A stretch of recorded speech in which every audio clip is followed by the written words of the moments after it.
Hello, welcome back to another episode of TA Outdoors. I am back out in the woods, and again I'm testing out another survival kit.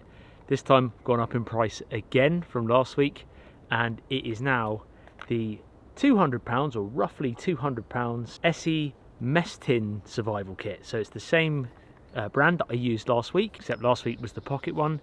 This time it's the Mess Tin, so it's a step up, it's quite a bit bigger. I'm hoping there's more stuff in here. It is quite expensive, so I'm interested to know what the difference is between the pocket survival kit is and the kind of £100 extra Mess Tin survival kit. Come and join me.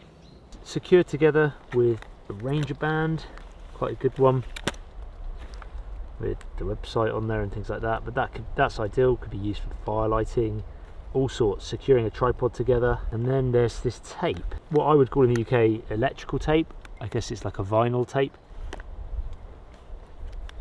I'll put the weight on the screen of what this weighs. It's obviously more than the last kit, but it's not a pocket kit, it just would go in your backpack.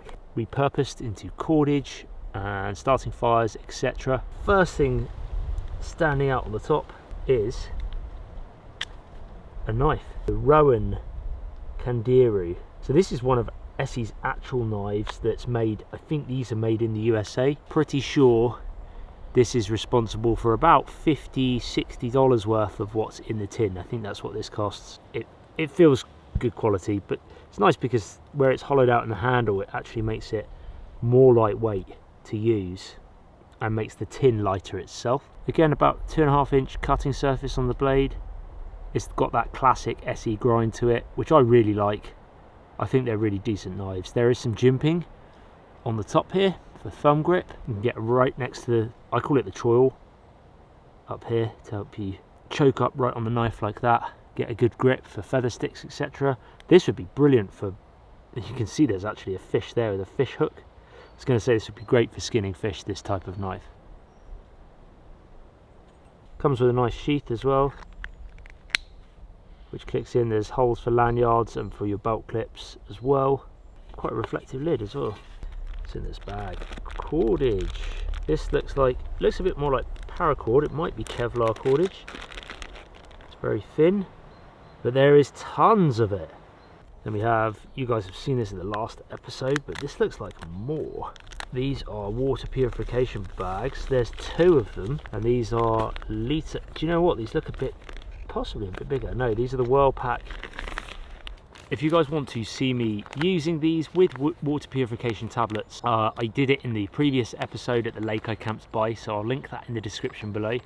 But I thought these were really useful, a useful piece of kit to have for water purification if you really need to chemically purify water. Obviously, most of the time, personally, what I would do is mechanically filter it, boil it, job done. But if you're in a pinch and you don't have the option to get a fire going to boil water to sterilise it, this is a good last resort. And there's 2 of them, and they are bigger than a litre, I'd say, judging from the last one I had. I think these are 1 quart, which is 1.1 litres maybe? We go by litres over here.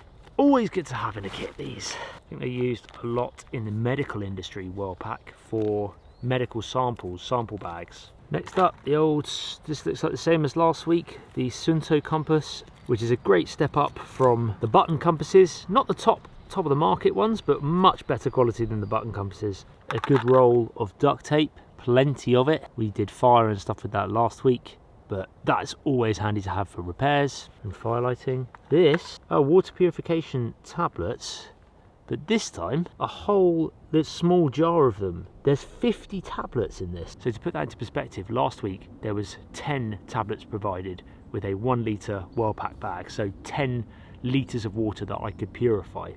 This time there's 50 tablets, but you've got to add 2 to each 1 quart or litre of water because they're smaller tablets. But 50, even if you half that, 25 litres is over double of what was supplied in the pocket survival kit last week. But ballistic trip line, 75 feet or 23 metres of a 140-pound test. Wow, that's some good strong. It's almost like what I would consider kind of braided fishing line, but thick. It's very supple, could be used for all sorts, and there is a lot of it. 23 metres, very super strong. Yeah, ideal. That could be used for loads of things. Continuing with the theme, that looks like some snare wire. This gold wire here, quite a bit of it as well, nice and supple. I did use some of the snare wire in I think it was the second episode of this series. Make a little squirrel trap, squirrel snare. BCB survival matches number 4 Mark III. Last time I think we only had 6 and they were in a plastic container. Oh, there's some tinder on the top, look, as well. It's not kind of waxed, it's not covered in Vaseline or anything. Petroleum jelly, it's there. I would probably cover that in petroleum jelly so it lasts longer, the flame. So some are stored upright and some are stored kind of upside down, so you can fit more in the container. That's certainly more matches than there was in last week's kit. Oh, the same notepad like we did before. Oh no, this is slightly different actually. Any weather, one paper, but it's different. It's got something attached to the back of it. Wow, that's more detailed. It is navigation card. So there's 3 cards, survival cards there. There's actually more on the back here. For example, this card here, short-term survival tips, ground-to-air distress signals. They're double-sided as well, with a river, using basic trigonometry to determine approximate distance across a river. And then your declinations to travel to an azimuth. And then this looks like, yeah, the notepad that we used last week, which is waterproof. You guys have seen it before, I won't do it again, but you can write on it, you can get it soaking wet and it still writes. That, on its own, there's more basic topo map signals, and it's got a little key there, primary highway. This is probably applicable to the USA. It's very similar to the UK as well. That's really cool, and then contour lines and how to read them. You can tell that's done by a survival school. Oh, this is the same as what we saw in that £10 survival kit. The small light, photon light, a micro light. Oh, that's green. Yeah, it's green this time. Last time it was white. We had a red light in episode 2, I think it was. Now we've got a green light. Tiny little thing. This one's got a key ring. Does it have a locking button? It does, so you can either lock it on to keep it on permanently like that, or you can switch. Tiny little switch, and you can just press it if you want to save battery and just glance at maps. That's why I think they do these coloured lights, is because they are less harsh on your eyes at night. Certainly the red and the green, compared to a white light, which is very bright, and our eyes take longer to adjust. Whereas something like a green light or red light, especially, your eyes can adjust more at night. Still more. This is, yeah, the waxed jute kind of tinder twine that I used in last week's episode. If you're new to the channel, I'll just get it out so you guys can see it, but it burnt really well last week. You guys want to watch that episode so you can see. Fire steel, another Light My Fire, the Swedish ones. These are great. Plenty of sparks. Very soft, so you get through them after a while, but for a survival kit, ideal. Loads of good sparks. Oh, this is neat. Look at this. Victorinox. I think this is the Hiker. The Victorinox Hiker. One of the Swiss Army knives. Great company. Pretty much most of you probably have some form of Victorinox knife or Swiss Army knife. These are awesome. I haven't got this particular model. Let's see what it's got. Flathead screwdriver bit there. A can opener. Bottle opener, sorry. And a wire stripper just here. This small hole there. This side is the can opener, tin opener. Another small Phillips, not Phillips, flathead screwdriver at the end. The main knife, just there. Kind of 2.5 inch small knife, Swiss made stainless steel. Then another smaller knife there. We've got plenty of knives in this survival kit. This side we have the Phillips screwdriver head there. And it looks like there's something else. Yep, a hole punch or a reamer. If I fold the Phillips down, there's a reamer there which is used to punch holes in things. Wood, fabric, etc. That is really cool to see in a survival kit. I've always thought having some form of small pocket knife, folding knife, I mean ideally something like this, multi-tool knife. Oh yeah, it looks like the tweezers in the end there. Is that tweezers? Yes. See, that's great to have. If you need to get ticks out, splinters, etc. You already have tweezers in there. There is something the other side here as well. A little pick, used for anything. And is there... Oh, there's a saw tucked away. So we do have a saw in the kit. That's great to see. It's the first survival kit with a proper saw in it. I say proper, it's only small, but it is an actual saw. The Victorinox Hiker. This looks like, I believe, bright signalling ribbon, I'd say. Like a ribbon that you'd wrap around trees. Yeah. To see where you have been going, if you're navigating and you need to find somewhere, or to notify somewhere of where you might be, you can wrap it around trees. There's lots of it. It's very, very bright. It's not showing up as fluorescent on the camera for some reason, but it's super bright. Whistle. I'm not going to blow it this time, guys. I'll quickly hold your ears. There we go. Same whistle as last week. Nice and small. Add a key ring. A decent one. We had one in the small mini tin. We didn't have one last week. 2 needles. Yes, it is. 2 different sized needles, or are they the same size? They might be the same. That's nice to see. Proper needles as well. There's no thread, or there might be thread, we've not got to it. There is obviously fishing line. This is definitely a step up so far of last week's pocket survival kit. There's a lot more useful things in this. This is sealed, totally sealed. A signal mirror, heavy duty signal mirror. It's got the sighting circle in the middle. That's quite a heavy duty mirror, and actually it's different to last week's one. It's really heavy. The mirror is inside this hard plastic case, so it's almost way more scratch proof than the mirror in last week's episode. Doesn't have a diagram on the back like last week's one, but it does have 3 steps on how to use the signal mirror, and there is some cordage on the end there which could be useful. Always great to have a signal mirror, I think, in a survival kit. Short-term survival tips. It's an SE thing, and on the back, ground to air distress signals. This was already on one of the cards that was in the all-weather notepad. It looks like more cards, survival cards.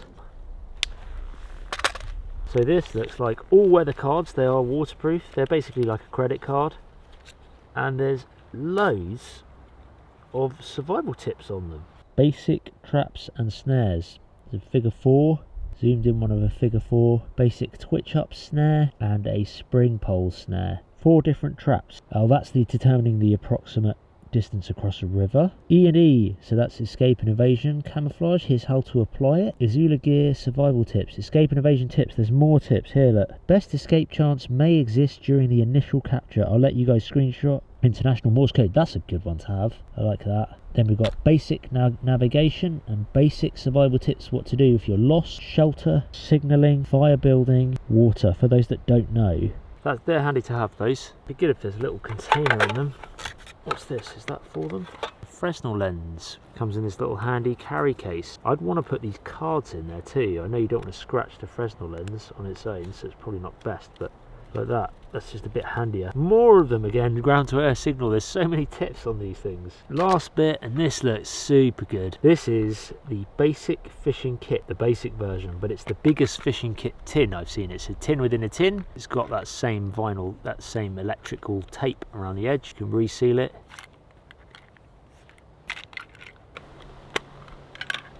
Alright, let's take a look. Should we lay them out?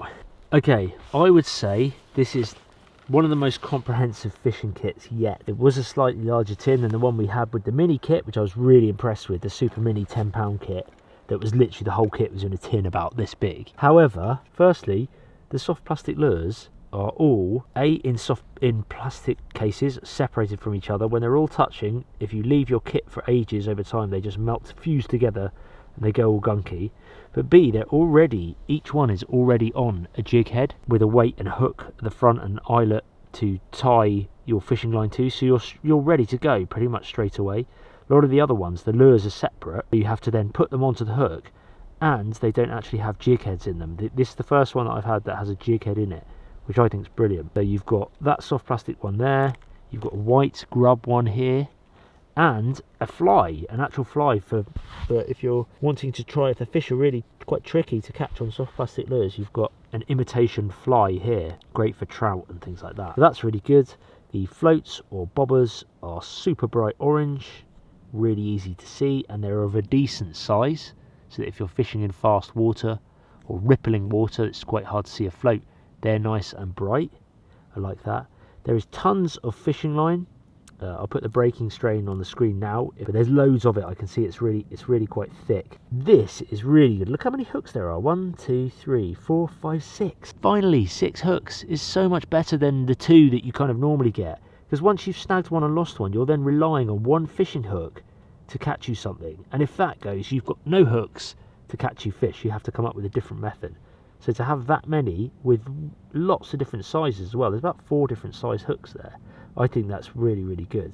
And a nice big size here. All barbed, all really sharp. Let's test the sharpness actually. All barbed. And then you've got your split shot here, which again you just pinch over the line to add extra weight. And these are what they say salmon eggs. I've never seen these before. What I would call them is kind of pellets. They're in a sealed container. I'm guessing they're scented. Yeah, they smell, but they are imitation salmon eggs with lots of different colours, and they are scented. They smell like fish food basically. Yeah, great kit. This was just what the hooks and the weights were in to keep them all separate, and you've got silicone there to stop them rusting. Again, really good touch. This has been very well thought through. Oh, one more thing in here is a wire trace for catching pike and predators and perch and fish with teeth. That's really nice to see, a proper wire trace. So there is everything in the kit. I think really well covered in this kit. You've got your navigation here, fishing kit, survival tip cards here, magnifying lens there, your cutting tools here, knives and a saw, your repairing kit with needles, your water purification here, your fire lighting, lots of different fire lighting stuff here, that lot, your cordage and wire, snare wire, etc. here, and your signalling and rescuing and lights here. That is a pretty comprehensive kit compared to the ones I've used in the past. But yeah, let's try some of this stuff out.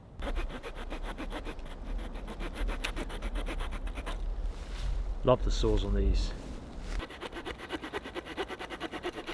Try the knife.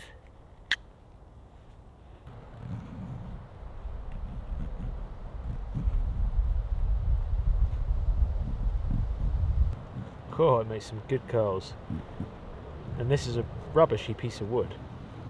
It would be a neck knife, because that would be the sheath where you hang it from there. You hang it from your neck, pull it out that way. Let's get some pine.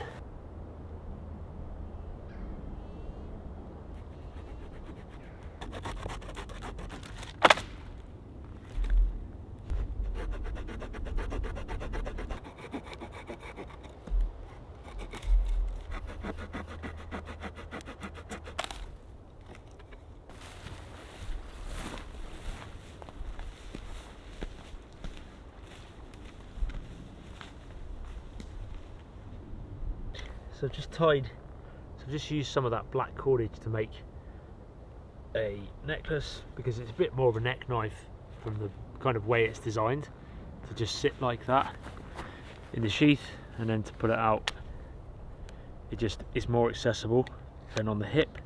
I don't wear neck knives at all. It's not really my thing. I can see the practicality of it and the fact that everything's just there. Yeah, not a huge, I'd rather it on my waist. But anyway, I was going to put the knife to good use. We've used the saw. You guys have seen Swiss Army knives before, so the Victorinox knife is fine. But I was going to batten, see how this does with battening, because it is full tang. It's one big solid piece of metal, so it should, although it's very small, it should, this pine here, it might be too small. We'll see. I just need to split it a bit.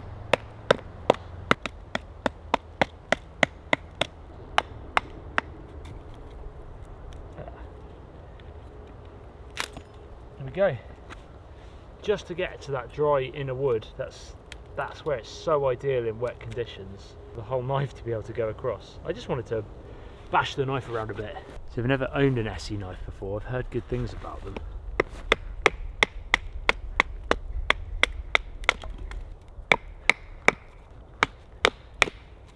When it gets to about there, I just pull it. There we go. Tell you what, they are very, very good for feather sticks, these Essie knives. two I've used so far. I'd say it's arguably one of the easiest knives to use to make feather sticks, in my opinion, after well over a decade of using bushcraft knives. I'm really impressed with the grind on these SE knives. I'd like to try their other knives actually. I know the SE4 is like their main sort of gold standard knife that they do. Mike from MCQ Bushcraft used an SE4. A lot of you guys remember Mike back in the day. What a wicked channel he had. I think he's still got it, he's just archived it. But that was some YouTube channel. So cool.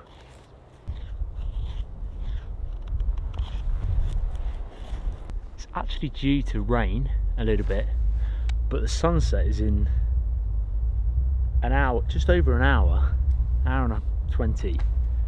So I'm thinking I might get my shelter set up first before I get the fire done.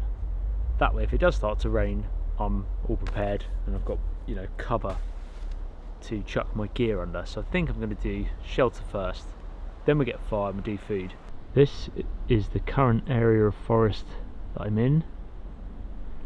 Big pine trees mixed with silver birch, small silver birch, and then much more. You can see planted pine down there. All Scots pine, which is great for fire lighting. I'm going to make this my shelter tree, I think. It looks like a nice sturdy one.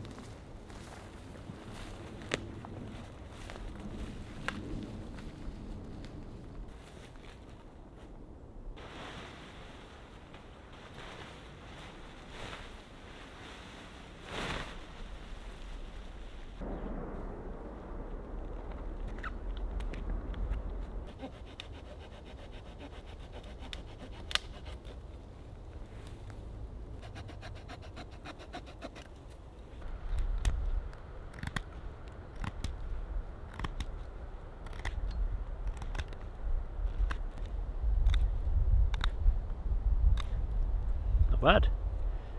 Made a little stake quite easily. Should do, they're very handy little knives these.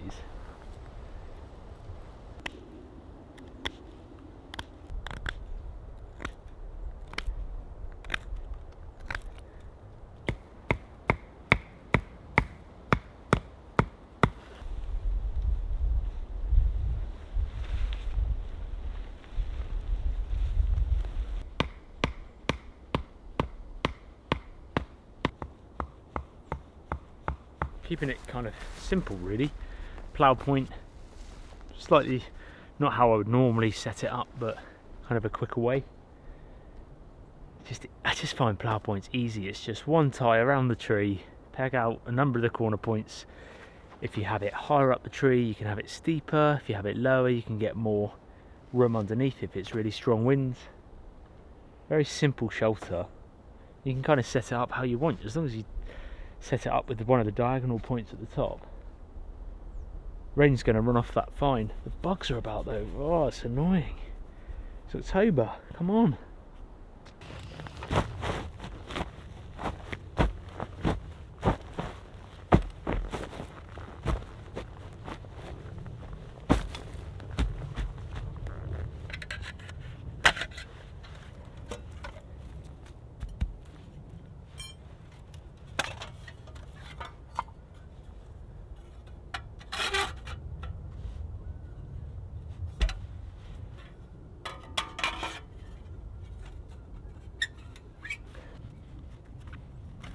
This, which is like a griddle, I want to cook on that.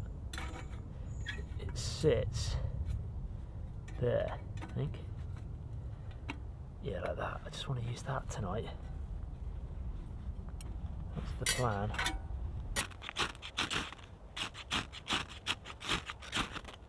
Okay, there we go. Here come the geese. Just let that go through.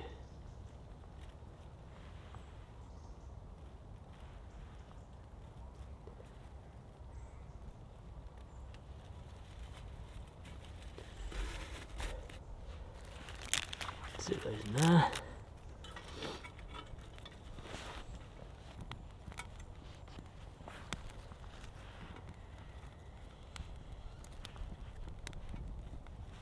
So I've got the fire going with mostly pine, but I don't really want to cook my food on the pine, so because it just doesn't make it taste great.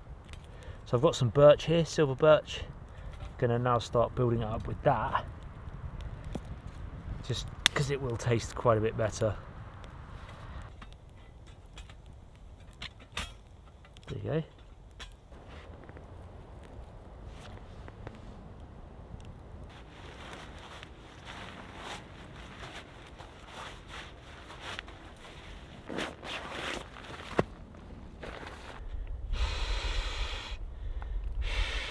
Basically got these really thin stakes that should perfectly fit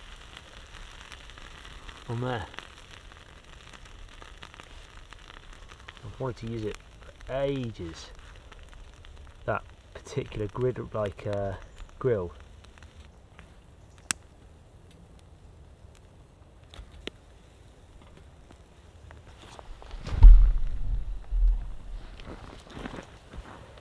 Probably a bit overcooked, to be fair.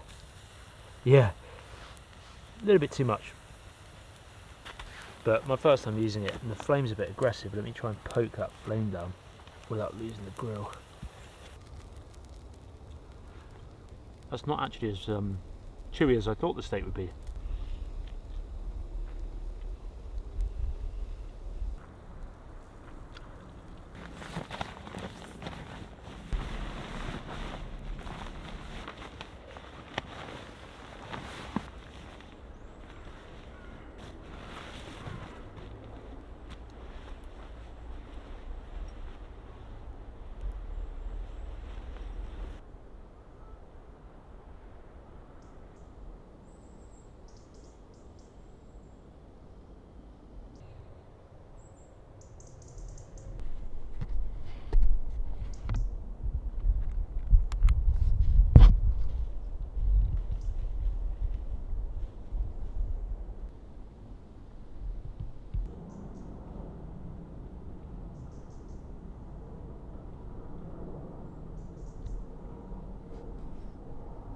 Oh, I haven't tested out the green light.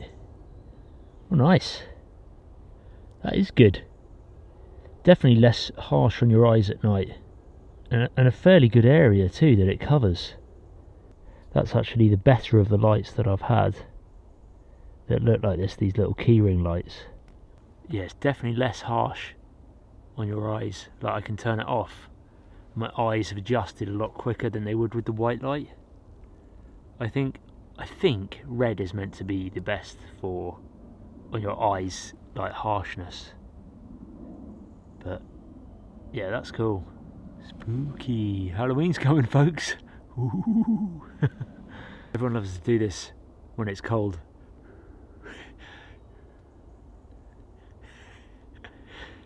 It's funny, isn't it, how we all do that?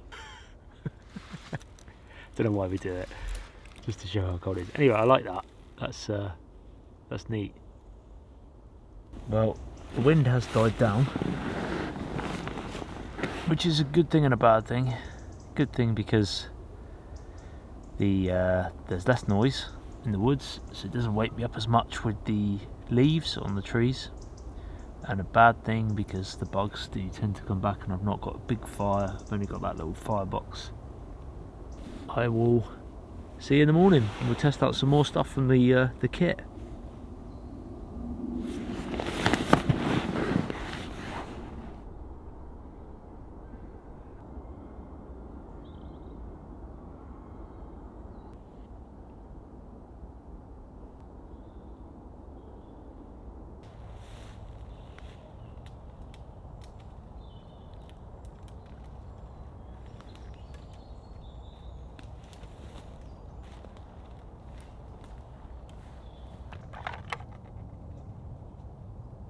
Morning. Oh, beautiful morning. The sun's out. Actually feels like a fresh autumn morning. It's probably 9 degrees Celsius. No more bugs this morning, which is lovely. Slept all right, a little bit mixed. The wind picked up in the night, but we didn't get any rain. My tarp's dry, which is really nice. I've just gone to collect some firewood, just some twigs, really nice, thin, pencil thin twigs. Oh, get a fire going, get a coffee on, and just enjoy this really nice morning. Really nice morning. Right, no messing around this morning. Got some birch bark, bit of that cotton wool that was there.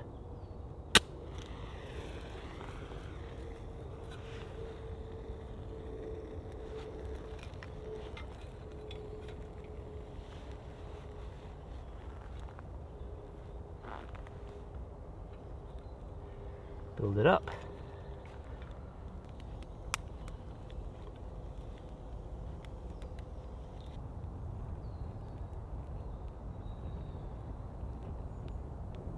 So if you put these little spikes, metal stakes,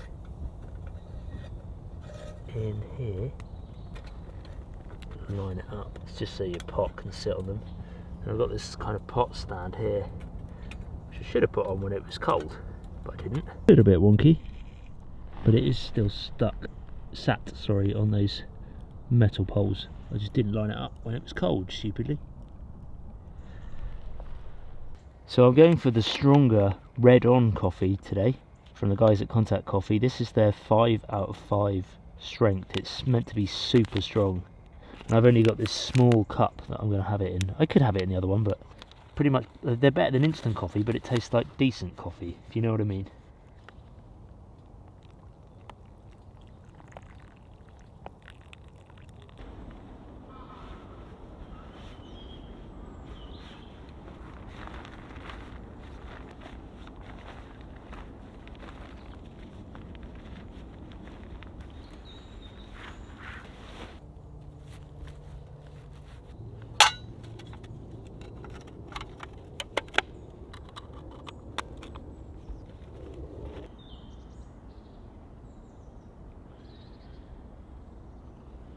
What's my opinions then on the SE mess tin, large tin survival kit? From experience now of using the 2 SE kits, the quality of the items inside them is definitely a lot better than your cheap kind of 20, 30 pound kits, 10, 20, 30 pound kits. Definitely much better quality items. There's a good, certainly in this one compared to the Pocket one, a lot more advanced in terms of all of the survival notes and everything that you get on the cards. The navigation is a massive step up as well. Water purification, it's basically the previous one on steroids, because you've got the knife, which I really do like. That's 2 knives I've used so far from SE. They're really good. I do really like them. They feel good quality. I do really like the idea of a mess tin. That's really clever to have it, because if you needed to cook as well, I didn't do it in this episode, I should have done it, but you could fold the handle out and you've got a cooking container as well. When I thought about it, I actually thought that's a really good idea to have it in a mess tin, because you can then boil water if you needed to. You've got a container to boil water. That's the first one I've had, survival kit wise, where you could properly boil a good amount of water in a tin. In the other mini tins you could boil water, but it's only a tiny amount. It would evaporate by the time you go to drink it. So actually I didn't test it in this. To be honest, I haven't given it enough work and testing in this video, so I think I might use it down the line a lot more. We're going to test out the fishing kits. I know I've droned on about that, guys. We're going to test them out. I've got a few now, but I think this is a massive step up from the last kit. I'd say the one downside is the price. It is expensive. This was probably a lot cheaper than it was if it was 4 or 5 years ago. The items in here were probably much more affordable. It would have been a more affordable kit in that sense. But then they do have a range, SE, I guess. They've got a mini survival kit, really small, which I've not used yet. And then it stages up. So they have a range of prices, I guess. But it is expensive. I do think that's a downside in terms of, affordability. Anyway, thank you guys so much for watching this video. If you're interested in this series, I've got a link to the video playlist below. You can catch up on every episode. We're getting close. I've just bought a multi-day kit, first one I've ever bought, never used one before. I'm really looking forward to testing that out, so keep an eye out for that. I think I still have more kits as well at home. So thanks for everyone who's tuning in. There will be a mix up of videos coming up in my woods with Dad and things. We've got stuff that we're filming, so keep an eye out for those as usual. And don't forget our other 2 channels, TA Fishing and Life of Mike. Thanks so much for watching, guys, and I'll see you in the next one.